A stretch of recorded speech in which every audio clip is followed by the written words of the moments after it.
Hello and welcome to GCSE Biology, topic B7 Ecology.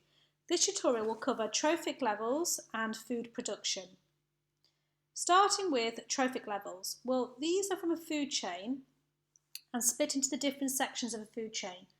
So starting at the bottom, you would have producers and then primary consumers, secondary consumers, tertiary consumers, and sometimes the top predator of the food chain, which means that nothing else would consume that. You can represent food chains as a pyramid of biomass. Now, a pyramid of biomass are always pyramid shaped, which means they get smaller as you go up. And they show the biomass. Remember what biomass means? The living mass in a food chain, which always gets smaller.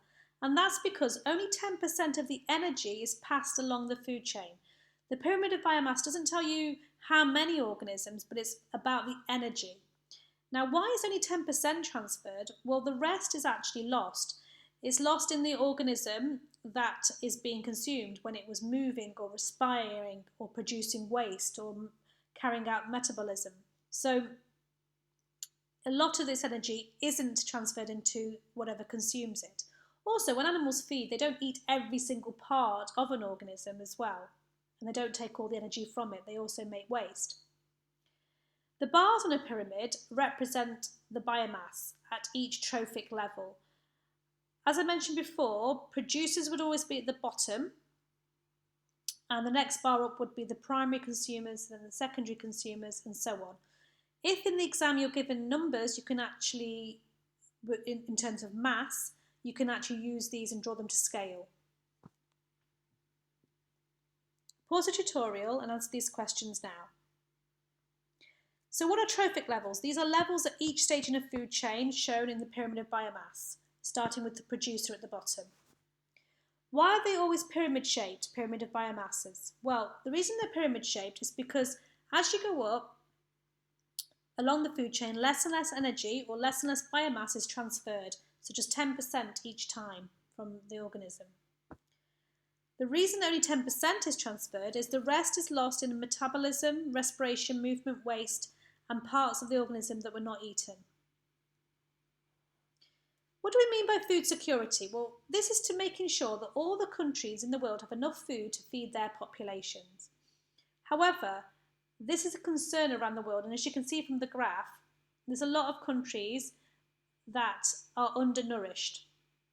The main concerns with food securities are there's increase in population, exporting and importing of food, disease and pests affecting crops, affecting growth, environmental changes to the land, so due to global warming, for example, the cost and war and conflict in areas as well.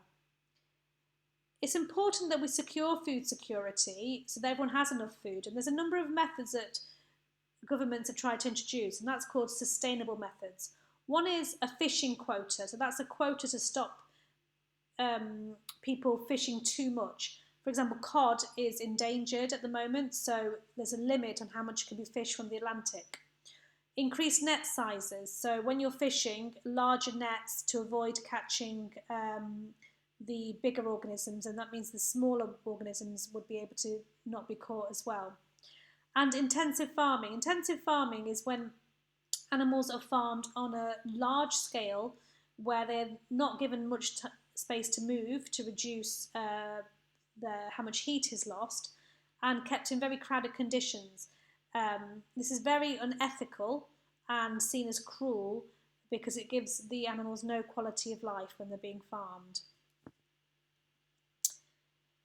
We can also use biotechnology to produce food. Biotechnology is when you use a living material, so a bacteria, for example, to produce a useful product. And it has to be done under controlled conditions. It has to be done using this device here called a fermenter.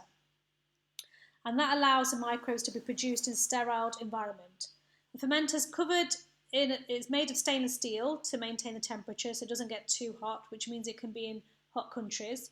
It's got a water jacket around it which water moves through, and that cools it down if it gets too hot. It's got stirring paddles to mix everything together and air valves to allow for oxygen if it's aerobic respiration. You can use this to make genetically modified crops. You can use this to make insulin, which we'll be looking at in a minute. And the good thing is the bacteria reproduce quickly. However, it does cost a lot of money, and some people argue that the issue is not about tackling the amount of food, but tackling poverty. An example of biotechnology, which you'll remember from the genetic engineering topic, is how to make insulin. We're going to go through this again. There's a little bit more detail in this topic, but you will need to know this for the exam. So how is insulin made? Well, first of all, the insulin gene is cut out of a human cell that does make insulin. And that's cut out using an enzyme called restriction enzyme. And once it's cut out, the ends of the genes then have sticky ends. You then take a plasmid from a bacterial cell and cut that open, and you use restriction enzyme to cut that open as well. And that will expose sticky ends as well. And then using another enzyme called ligase, you place the insulin gene into the plasmid, and that makes a new combination of DNA called recombinant DNA. The plasmid is then put back into bacteria, and the bacteria is added to the fermenter, and it will multiply. And the bacteria will just copy whatever's inside it. So it will copy this new insulin gene that's inside it. And then the bacteria can be destroyed and the insulin purified. The insulin can then be given to diabetics who don't produce their own insulin. Another example of using biotechnology to produce things is using it to make mycoprotein. Mycoprotein is made from a fungi called Fusarium, and it's grown in aerobic conditions, so with oxygen, in a fermenter with lots of glucose for food. And mycoprotein can be used to make substances such as corn, so high protein meat substitutes. If you pause the tutorial and try this 6-mark question to describe how biotechnology can be used to help produce insulin. Okay, so to get full marks in this answer, you need to make sure you talk about the names of the enzymes involved as well. You can say that insulin is needed for diabetics in the first place because they don't make their own insulin. Remember, the insulin gene is cut out of human cells using restriction enzymes. The insulin gene has now 3 sticky ends. The gene is then inserted into a plasmid from a bacterial cell. The plasmid is cut open using restriction enzymes and also has sticky ends. Now, to join the gene and the plasmid together, you use an enzyme called ligase, and that makes recombinant DNA. The plasmid is then put into bacteria, added to a fermenter, and multiplied. And this produces more and more of the bacteria, which will now carry the gene for making insulin. Once the insulin's been made, the bacteria can be destroyed and the insulin can be purified and used. So in summary, we looked at trophic levels, pyramids, food security and biotechnology.